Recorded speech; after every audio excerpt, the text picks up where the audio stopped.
From time to time, you might want to see the animation of a single layer. You don't want to see all the other layers. For example, I want to see how shop is being animated.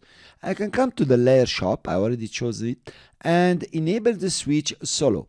Solo hides all other layers except the one that are soloed. So if I press on the solo here, it will be soloed. This is the only layer that I will be able to see during the preview. Okay, I can also choose more layers to preview. Here you are. Now you have chosen 3 layers that are soloed, and that's the only layers you are going to see. So this is extremely useful because sometimes you want to see only what's happening to one single layer. If you notice here, the background is somehow confusing. If I want to see it alone, I start my animation now, my preview, and I will see only the animation of these solid layers. So if I add also shop and coffee and now I can see the animation of only the layers that have been solid. Fine. But there is a trick here. Be careful. When you solo layers, these layers will render alone.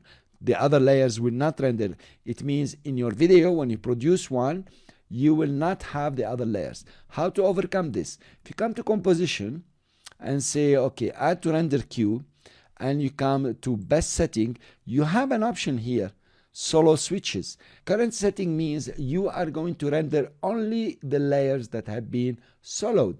But if you put all off, you are going to render all the layers, soloed or not. It really doesn't matter.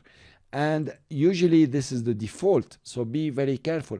If you soloed some layers and you forgot to set that setting to all off, then you will have only these layers. Let's try an example.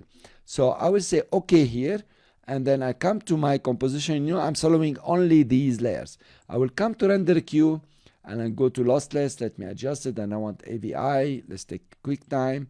I'm okay with all that. Let's render. Now watch the rendering preview. All the layers have been rendered because I put all off for the solo layers. So this is how you use your solo switch, and make sure that before you render, you have soloed or unsoloed the layers, or make sure that the layers are appearing. A similar option, or the inverse option, is to hide and show a layer. So if I hide a layer, okay, I don't see it, then of course it's not gonna be rendered. So I hope this tip was useful, and make sure you are using it very cautiously, but it's very useful when you are doing animations.